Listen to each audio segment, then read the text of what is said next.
né? Tem sido incrivelmente compensador para as nossas almas falar com o Pai. Quarta-feira teremos culto às 19h30. Domingo nós teremos escola bíblica às 9 da manhã e domingo nós teremos culto às 18h30 e domingo é domingo de ceia, primeiro domingo do mês. Então os irmãos estão convidados, estaremos aí relembrando aí no decorrer da semana. Claudinei está lá no meio do mato, Deus te abençoe. A irmã Livercina também está lá no meio do mato, né? Irmãos aí rurais aí, que Deus esteja abençoando vocês. Cada um outro aí que está aí na live aí, se manifeste que eu sei que você está. E isso aí, Deus esteja abençoando então você. Muito bem, então vamos lá. 1 Samuel, capítulo 15, verso 1.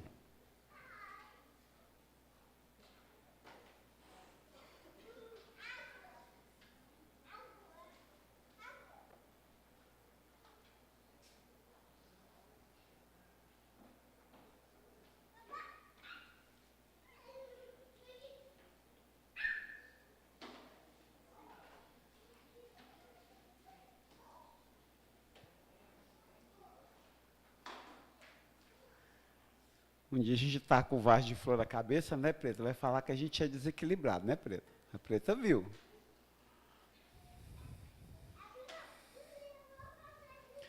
Mas, não precisa ter medo não, que foi caro. Não dá para estragar ele não. Acharam? Como diz o irmãozinho lá, que eu já colega mandou ouvir de um sacerdote de uma determinada religião, dizendo que a Bíblia é muito equivocada, né? Então, aí me lembrei do irmãozinho. Então, conforme o irmãozinho, carta de Davi a Paulo de 1 Samuel. Encontrado? Porque daqui uns dias vai ser assim.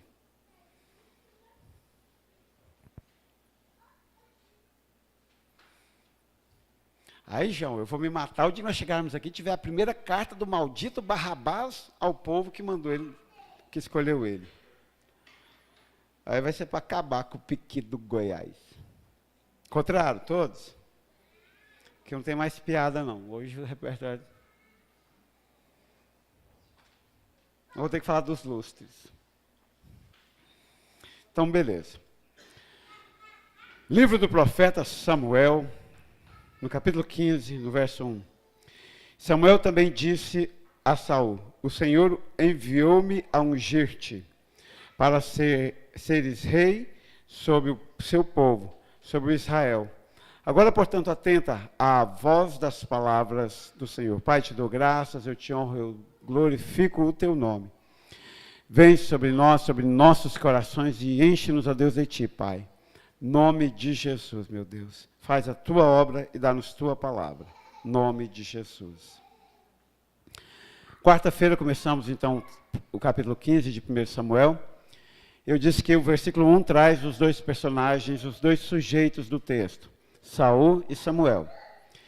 Quarta-feira nós pensamos sobre Saul, um rei caído, e o seu perfil. O perfil de um homem caído, de um rei caído, é que ele é teimoso, ele é rebelde, ele não discerne bem a voz de Deus e a arrogância está nele, né? Quer dizer, ele anda nos seus próprios caminhos. E assim foi Saul. Eu acho que Saul ficou bem marcado na quarta-feira, né? Eu disse que hoje nós completaríamos com esse outro personagem, Samuel. Samuel, então, se o título para Saul era o perfil de um rei, homem caído, hoje será o perfil de um sacerdote, homem íntegro. E,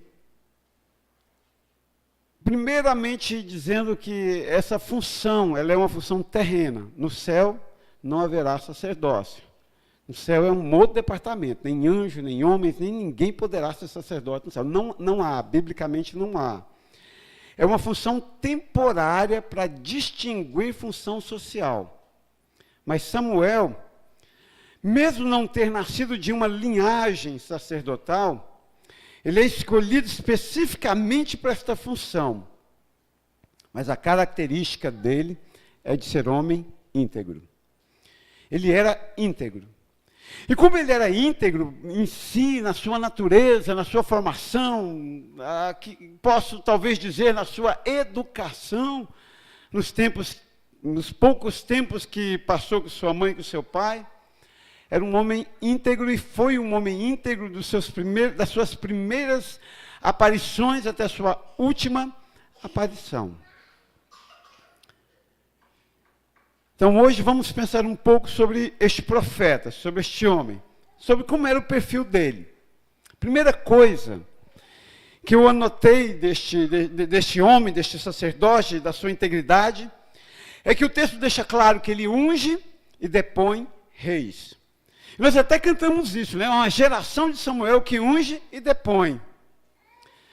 Mas se nós pegarmos agora o Gabriel, o Santos Souza, né? Os dois estão aqui hoje, esse é o Barbosa, né? Nem Souza, né? Barbosa. É Souza também, né?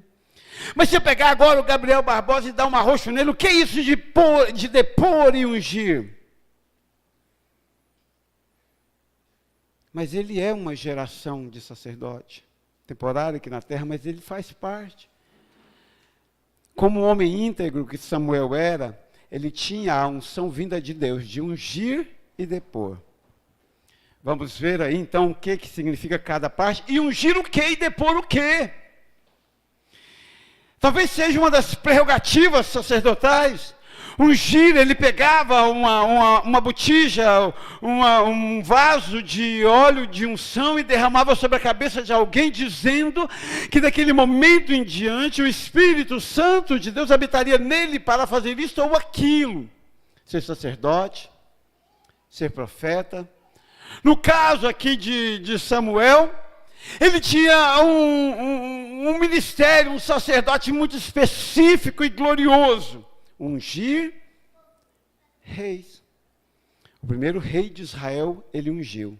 Chamava-se Saul. E o segundo maior rei, Davi, foi ungido também por Samuel. Ele outorgava por parte de Deus sobre os homens o seu ministério. Talvez esta autoridade ou esta posição fosse devido ao fato de que ele era íntegro diante de Deus. Um homem como nós talvez tenha esquecido de pagar a dívida de um trigo um dia, de um pão asmo, né, ou asno, como o povo gosta de dizer. Enfim, mas era um homem diante de Deus íntegro. Então ele tinha, por parte de Deus, o chamado de ungir reis, profetas, outros sacerdotes, homens e mulheres. Mas ele também, Gabriel, ele tinha a unção, a autoridade de depor. Lembra que eu disse na quarta-feira, quem foi que aclamou Saul, rei de Israel? O povo, a bendita democracia. A bendita voz do povo aclama Saul como rei de Israel. Mas na hora de depor, eles aclamam. Evidentemente que Samuel foi lá e ungiu, fato. Mas na hora de depor Saul como rei, interessantemente não foi o povo. Então, meus queridos, a gente já aprende uma coisa. A aprovação do homem pecador pouco se me dá. Ele pode o máximo fazer comigo é me aclamar de forma bajuladora. Na hora de depor, o Senhor chamou Samuel, e Samuel chamou Saul, e Samuel disse: o Senhor te rasgou como rei de sobre Israel.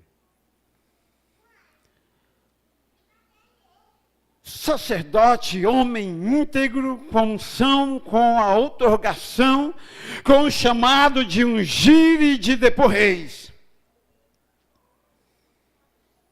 Aparentemente, né, sempre me lembro do Mateus. Mateus hoje já é um jovem casado lá de São Miguel do Araguaia, filho do irmão querido. E Mateus tem duas coisas que marcaram a minha existência. O pai dele é flamenguista, mas eu gosto dele. E aí, quando ele era pequenininho, assim que cheguei na igreja, ele se apaixonou por mim, o Mateus, né? E ele disse assim, pastor, que time que você está fazendo? Eu sou corintiano, claro. Então, a partir de hoje, eu sou corintiano. E até hoje ele é corintiano, veste corintiano, e pai dele, toda vez que eu vou lá, briga comigo. Culpa sua, que esse menino é corintiano. E lá tinha uma quadra do lado da igreja, a gente jogava bola, quadra da escola. Um dia jogando bola lá, o Mateus parou de jogar bola lá, todo mundo, né? Eu já joguei bola. E aí, todo mundo jogando bola, o Mateus chegou e falou assim, pastor, era bem na época dos Pokémon, bem na época dos Power Rangers. Aí o Mateus chegou e disse assim, pastor, que poder que você tem? Eu, hã? Ele, que poder que você tem? Porque ele achava assim, né? Se eu estava lá na frente, se eu era o cara da igreja, né? Deve que algum poder eu tinha, né? Assim como o Power Ranger, o Pokémon, né? Se eu tivesse poder de jogar fogo. Eu, como assim, Mateus?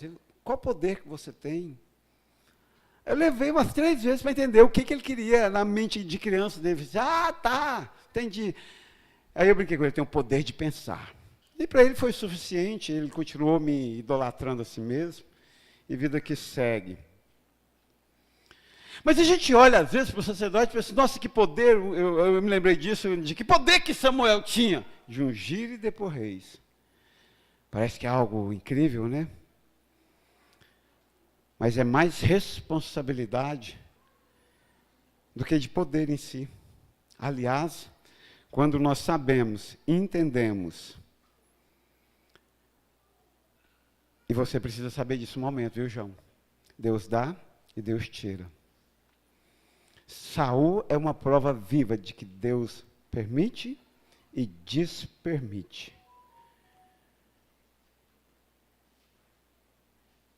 Deus dá e Deus tira. Aí essa coisa de, nossa, que poder, eu sou sacerdote, eu posso amaldiçoar e abençoar, eu posso ungir e posso depor, torna-se, entre aspas, quase que uma maldição por sua responsabilidade. Mas a diferença, o perfil de um homem íntegro, é que ele recebe do Senhor a outorgação de ungir e depor.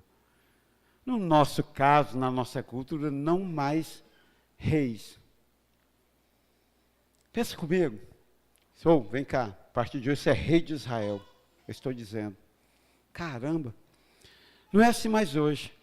Mas ele nos deu a outorgação de orar.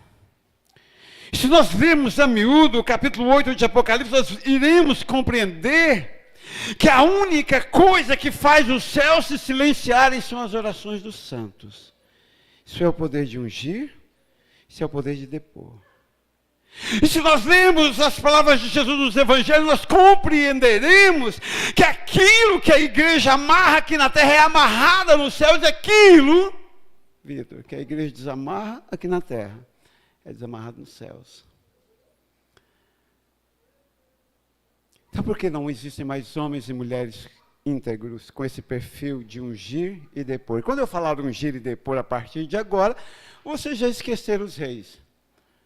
Vocês já vão se lembrar da sua vida, do seu filho perrengado, do seu marido perrengado, de você, da sua alma perrengada, do seu dinheiro perrengado. Por quê? Então, talvez, nós não temos podido ungir e depor.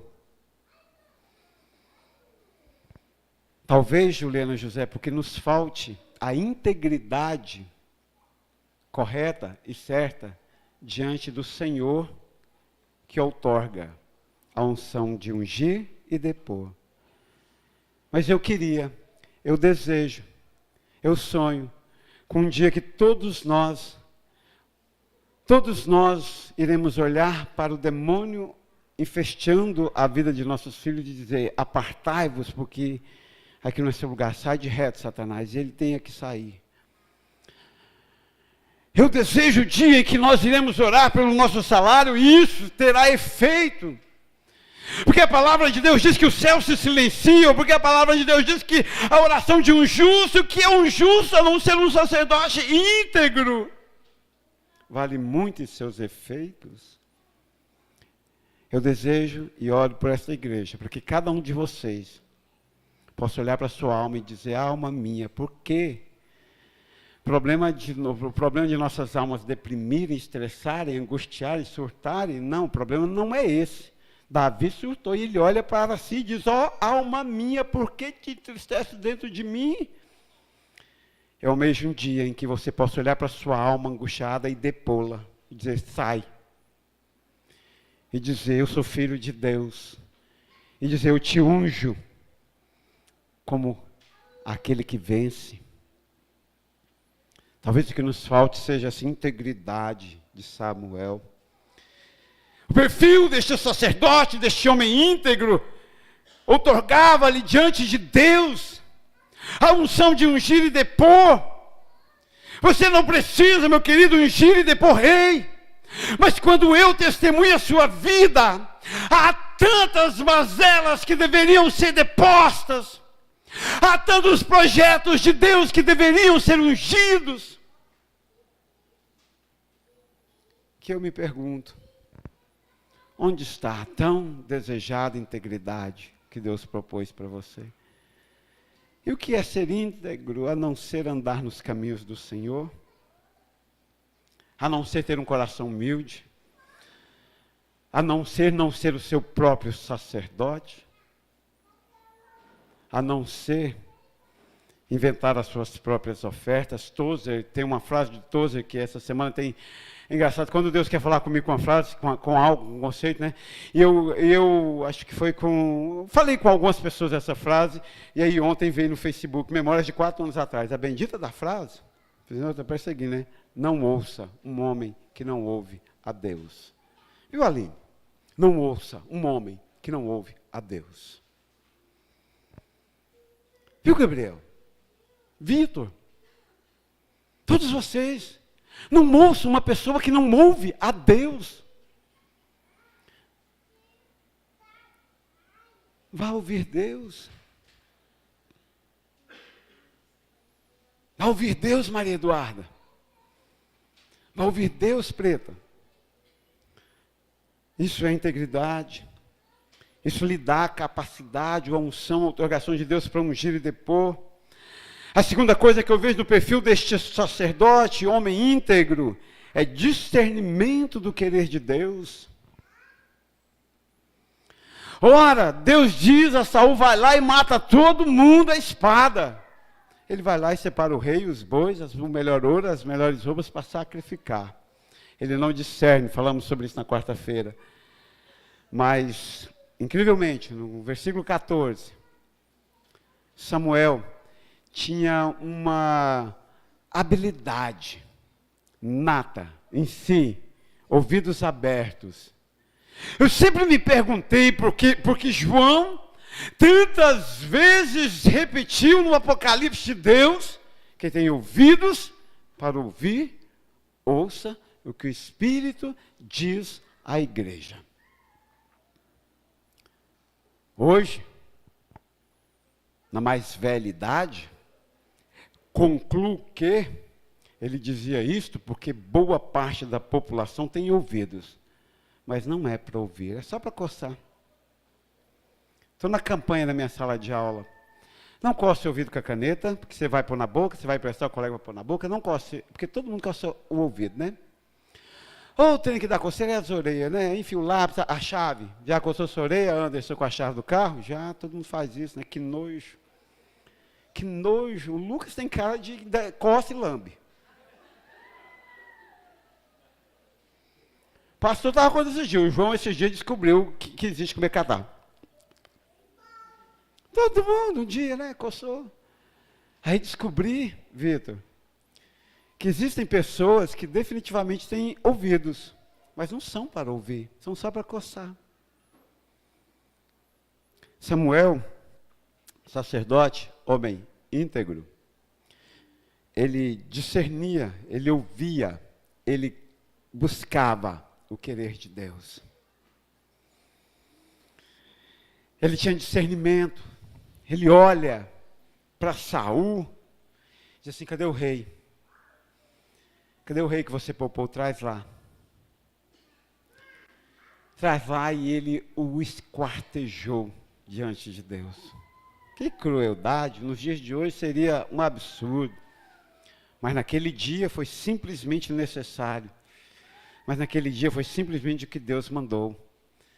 Você deveria era olhar para Deus hoje e dizer assim: Senhor, obrigado, que o Senhor não vai me mandar esquartejar um rei inimigo em 4 e te falar glória a Deus. Você vai falar coisas mais tranquilas, coisas que eu posso. Mas pense comigo, se nós não temos conseguido fazer nem a simplicidade dos nossos dias de servir a Deus, imagina se fosse esquartejar um rei. Aí, os mais emotivos, quando visse o sangue cair, ele morria antes do que o rei. A oferta mudou, não é mais o rei, mas o princípio não mudou. Fazer o querer de Deus. Eu queria ser humanista, eu queria que meu pai tivesse me ensinado a ser humanista, ele morreu sem fazer isso, mas se eu fosse, eu chegaria e diria para vocês: está tudo bem. Fui ver uma palestra aí de um cidadão até simpático, e de cada 5 palavras que ele falava, está tudo bem. Se você não conseguiu, está tudo bem. E eu lá: não está não, está não. A sua fábrica de fracassado é fracassado porque está tudo bem. Olha, eu estou tão fraca. Não, não está tudo. Mas eu queria ser humanista, chegar aqui hoje e dizer para vocês: olha, está tudo bem. Relaxa.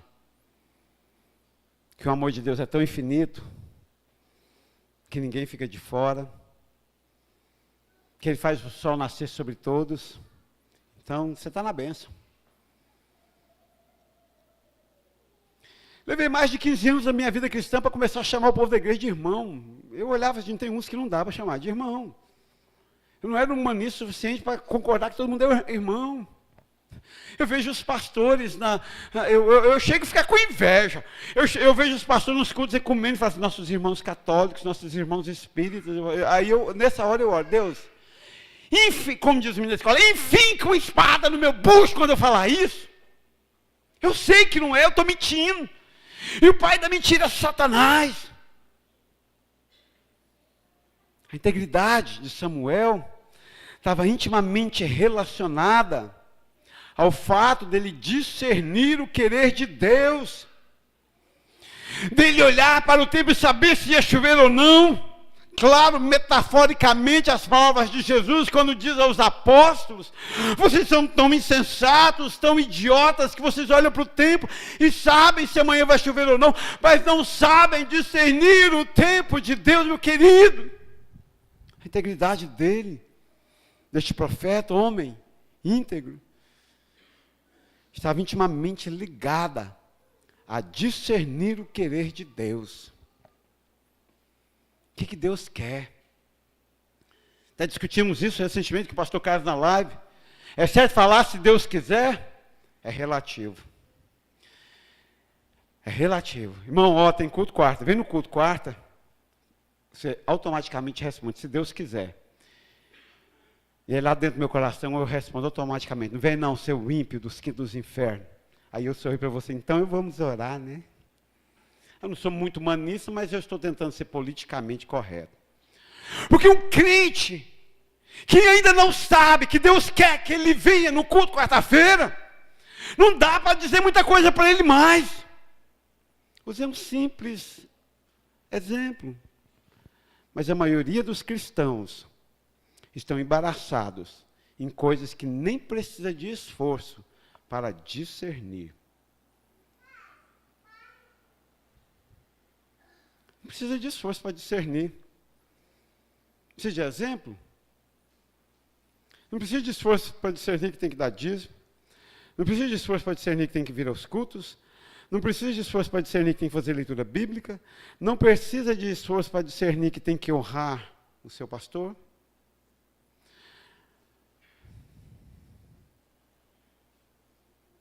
Não precisa de esforço para discernir que da mesma fonte não sai água doce e água salgada.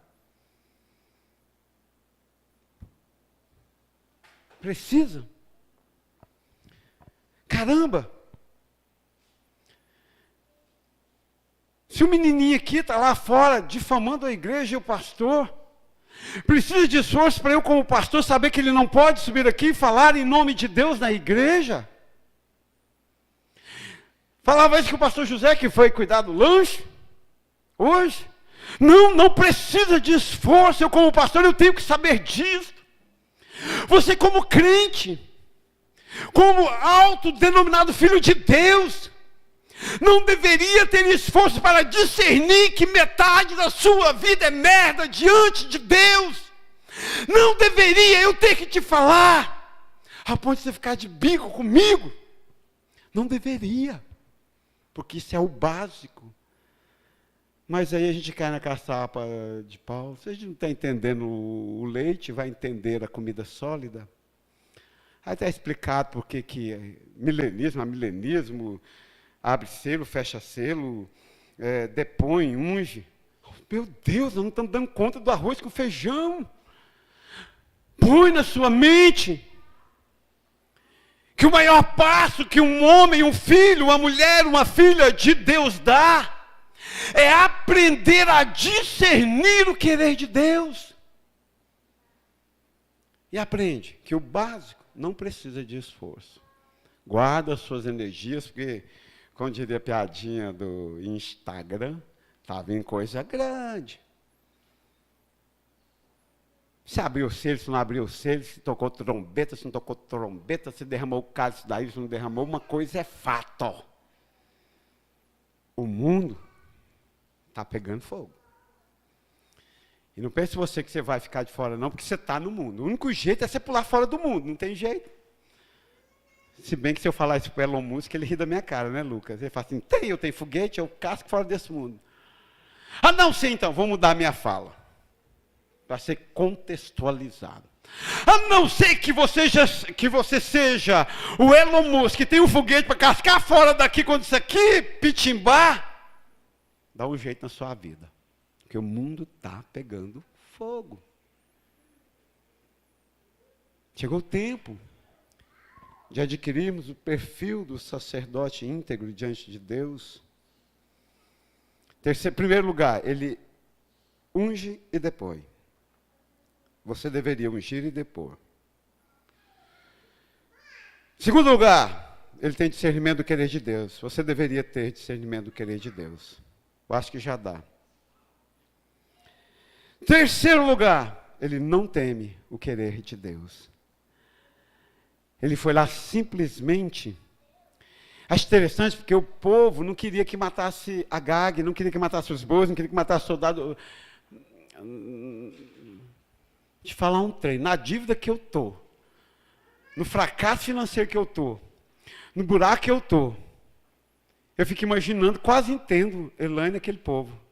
Como assim queimar o ouro? Chega a ser. Se Deus mandasse eu invadir hoje o Banco do Brasil ali, vai lá invadir o Banco do Brasil, mas tem que queimar todo o dinheiro. Ai, meu Deus. Então não dá para guardar um pacotinho? Só umzinho. O povo disse para Saul, não vamos queimar não. Olha, essas vestes dá para ser reaproveitada. Que churrasco que esses bois não dão, vai ser tão humilhante para as nações verem a gente aqui, brincando com Agag. Os amalequitas nunca mais irão se atrever com a gente. Mas no verso 32, 33, desprendidamente Samuel vai lá e faz o querer de Deus, sacrifica tudo, depõe Saul.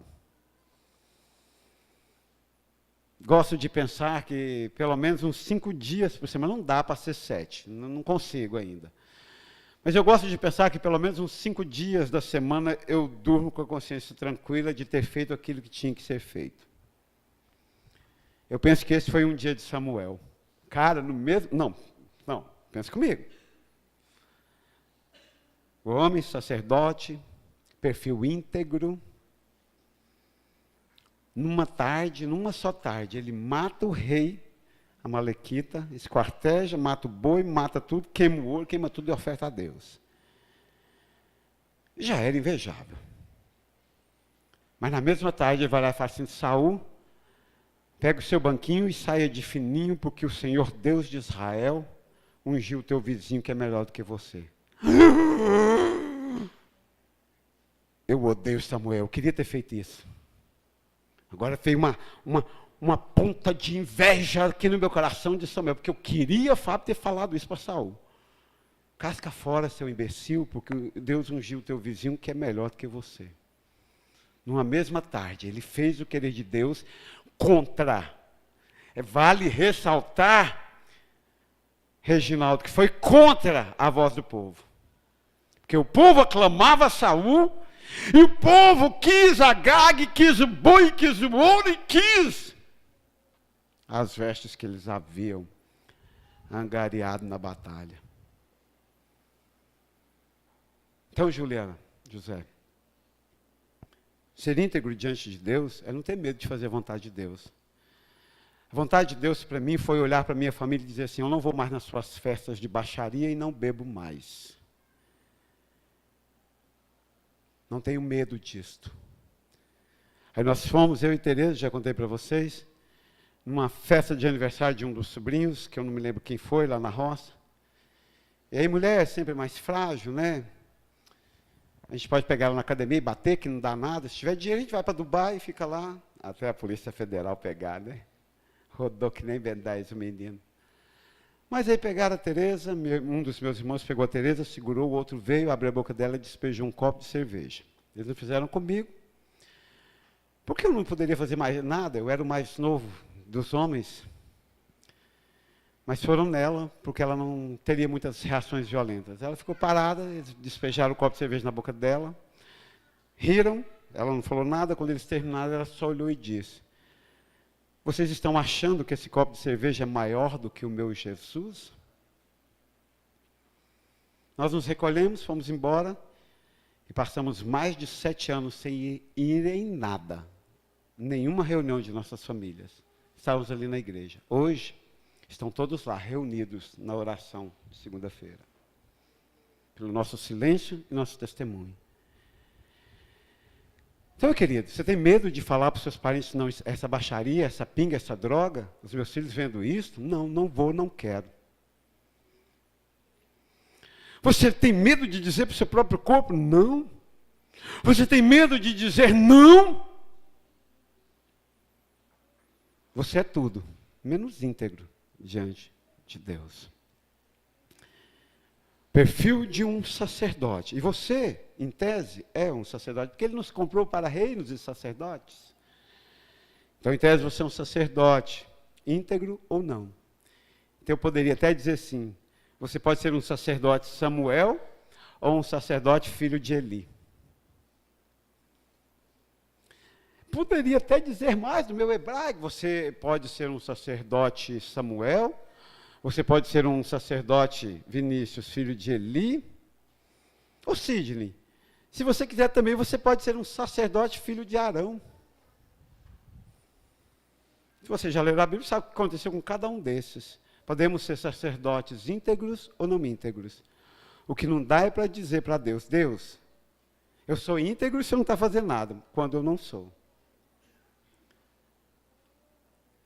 Perfil de um sacerdote homem íntegro. Ele unge e depõe. Ele discerne o querer de Deus. Ele não teme o querer de Deus. Não teme o querer de Deus. Ele faz. Da mesma fonte, não jorra.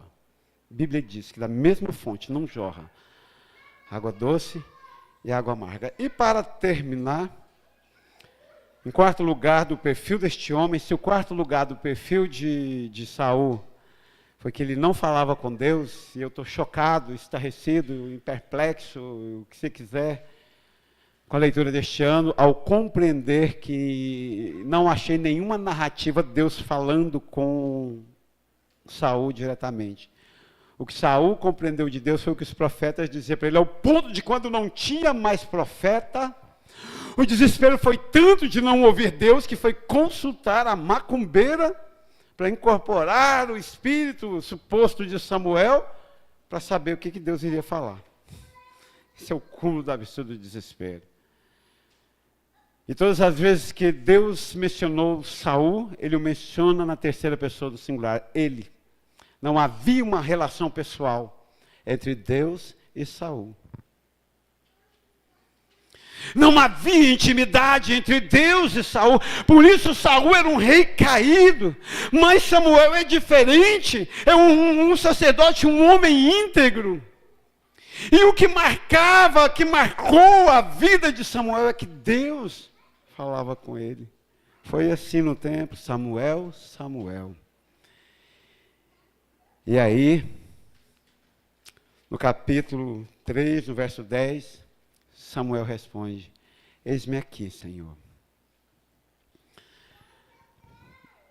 Para ser homem íntegro, mulher íntegra, nós precisamos aprender a ouvir a voz de Deus. Claro que, às vezes, nós ouvimos por diversos vieses.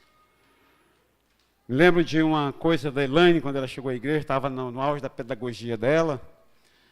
Dizia meu colega da pedagogia.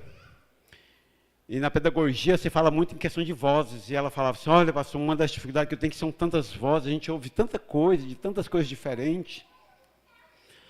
É claro que nós precisamos aprender a discernir a voz certa, as vozes certas, mas Deus usa diversos vieses ou vozes para nos falar o seu querer. O que eu preciso é aprender, é saber ouvir Deus, é ter intimidade com Deus, seja de ouvi-lo pessoalmente, seja de ouvi-lo através do profeta, seja de ouvi-lo através da vida. O que não dá é para passar uma vida inteira fora do seu querer. O que não dá é para viver uma vida inteira nos átrios, ou fora dos átrios, ou nas tendas da perversidade, como queiram. O que não dá é para ter essa vida minguada. Outra dificuldade como pastor que eu tenho algumas dificuldades de pedidos de oração. Uma delas vocês já sabem, né? Oro pela minha maternidade. Tá, ora, vem cá, Deus, mata os filhos dela, que aí ela não vai ter mais problema com a maternidade. É o único oração que eu sei pela maternidade. E sei outra: Senhor, o Senhor dá, o Senhor capacita. Se vira e cuida, não queria ter filho, agora cuida. Esse é um tipo de oração que eu tenho dificuldade. Porque não tem jeito. O filho está ali, agora cabe a você cuidar. Para bem ou para mal é teu. Outro pedido de oração que me estremece nas bases. Quem sabe, quem vai adivinhar? Só quem lê mente. Sim. Meu Deus, temos um vidente. Acaba as minhas bases quando eu ouço assim: eu tenho que cuidar da minha vida espiritual, tenho que rever minha vida espiritual. Pastor, ora pela minha vida espiritual. A irmã Alice gostava de fazer esse pedido de oração. Me dá uma vontade, né? A irmã Alice gosta, viu, Reginaldo, de fazer esse pedido. A vida espiritual. Não estou falando que não posso orar, não, meu Deus. Não estou dizendo isso. Eu estou dizendo que, vamos supor que o menininho aqui, gordinho, está gordinho, esse menino, cara redonda. Já falei para ele que se fosse um leitão, ele não passava desse Natal, não. Ia ser assado. Mas o menininho chega aqui para mim e fala assim: pastor, olha pela minha vida espiritual. Aí eu queria poder dizer assim: qual? Desde quando você tem vida espiritual que eu nunca vi? Como é que nós vamos rever a sua vida espiritual se você não tem? Como é que nós vamos orar pela sua vida? Só se for Deus dar uma vida espiritual, né? É igual o menino em dezembro, dia 29 de dezembro, pede oração para passar de ano. Poxa, é meio desconexo. Lá na escola, de vez em quando, eu tenho abraçado o menino, botado a mão na cabeça e dito: Senhor, dá um cérebro para este corpo. Porque tem tudo, mesmo cérebro. Claro, em make-off. A única oração que poderia ser: Senhor, dá uma vida espiritual para ele. Mas para que isso ocorra, o menininho precisa se converter, fazer regime, porque o corpo é templo do Senhor. Precisa ser íntegro. Aí ele vai ter vida espiritual. Aí ele vai ungir, vai depor. Aí ele vai discernir. Aí ele não vai ter medo do querer de Deus. Aí ele vai ouvir Deus. O diferencial de Samuel, João, é que ele ouvia Deus. Não era o povo que doutrinava ele, não. Não era o povo que dizia se estava bom ou não. Era a Shekinah do intocável Yahvé. Claro, como eu disse, usava vieses. Usava pessoas, pecadores, usava mula, usava peixe no fundo do mar. Afinal, Deus é livre e soberano, Ele usa o que melhor lhe aprouver. Então funciona tipo assim, Deus usa o que Ele quiser para falar. Mas o sacerdote íntegro precisa saber ouvir a voz de Deus. Discernir qual voz, né, Elaine? Aí cá aplica-se bem o que a pedagogia diz. Discernir qual voz é a de Deus. Estava no auge da minha educação aqui em Goianésia, ganhando prêmio, o concurso já estava lá, minha diretora chegou e disse assim, um dia me chamou lá, olha, sabe qual é o seu problema? Eu ouvi isso. O concurso já estava lá, já ganhei uma vez com o aluno. Ganhei um computador. O aluno ganhou 23 mil, mas eu ganhei um computador. Tá bom. Sem mágoa. Aí naquele auge, aí a diretora me chamou um dia na sala e falou, sabe qual é o seu problema? Fala qual que é o seu problema, que você é pastor, fica mexendo com esses trem de igreja que não dá futuro. Não precisa nem contar que ela é espírita, né? Se você largasse essa ilusão de ser pastor e dedicasse na educação, você ia ser conhecido como professor. Eu olhei para ela e disse, é mesmo? É mesmo? Cuidado com as vozes. Como ela ainda pagava meu salário, só falei, é mesmo? Mas dentro de mim eu disse, Senhor, eu só estou em Goianésia por um puro e único motivo, ser pastor. A água daqui não me apetece. Eu como. Não tem outro jeito, estou em terra alheia. Sinto saudades de onde canta o sabiá. Eu como. Mas a pamonha daqui não me apetece. Quando o povo lá de casa posta foda aquelas malditas barrabás pamonhas lá de Bela Vista, Goiás, eu chego a estremecer por dentro.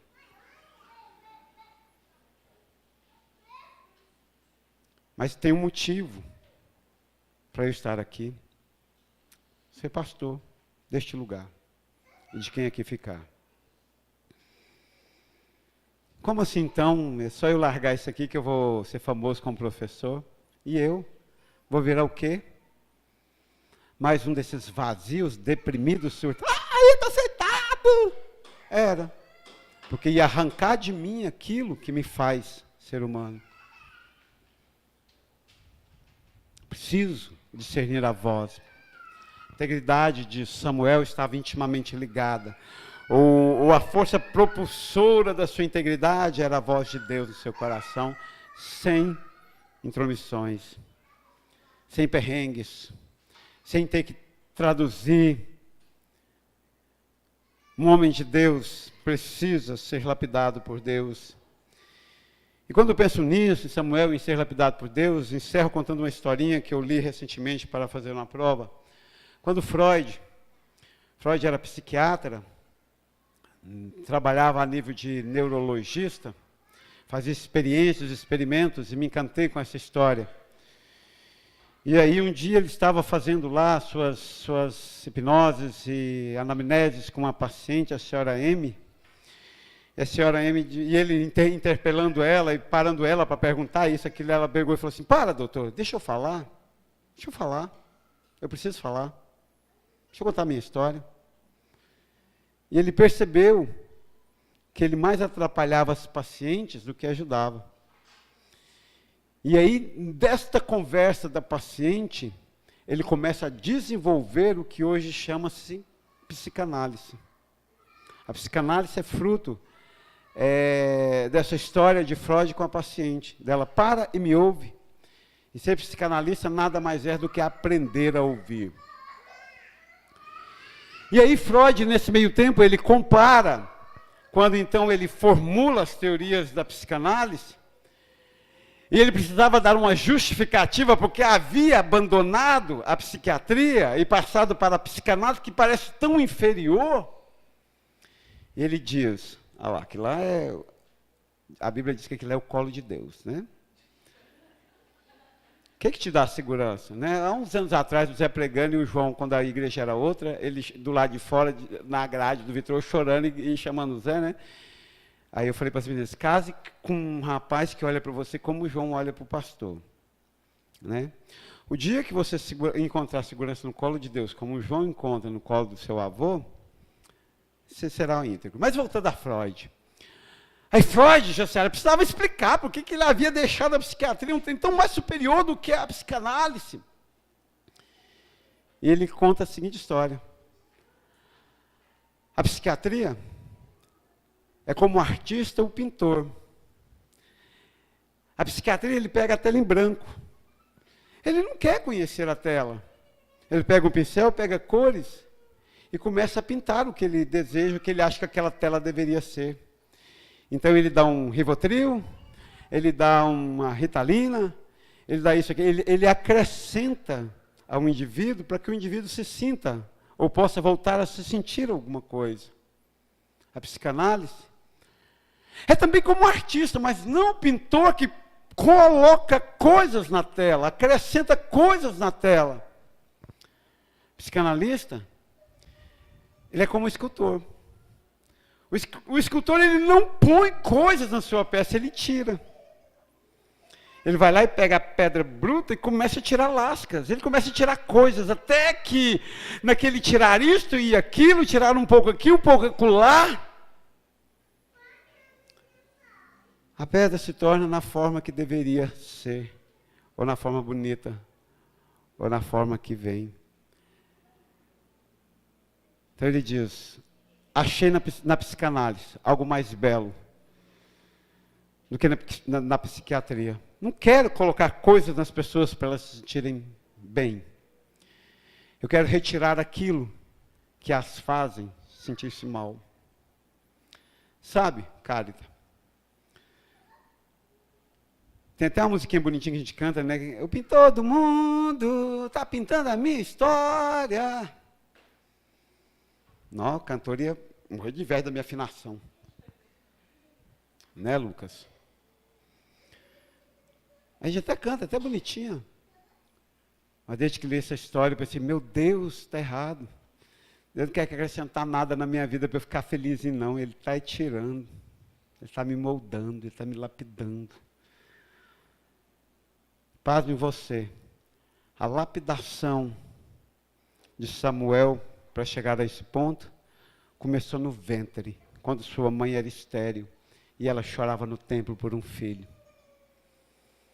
Começou quando aos 8 ou 6 anos de idade foi arrancado do seio materno e deixado no templo para aprender a servir o Senhor. Deixa Deus lapidar você. Não seja um rei caído, como Saul. Seja um profeta, um sacerdote íntegro, lapidado, como Samuel. Te dou graças, meu Pai, eu te honro, eu glorifico a Ti. És meu Deus e eu amo a Tua palavra. Deus, faça-se a Tua vontade, cada um de nós aqui, Deus, nesta noite, Pai,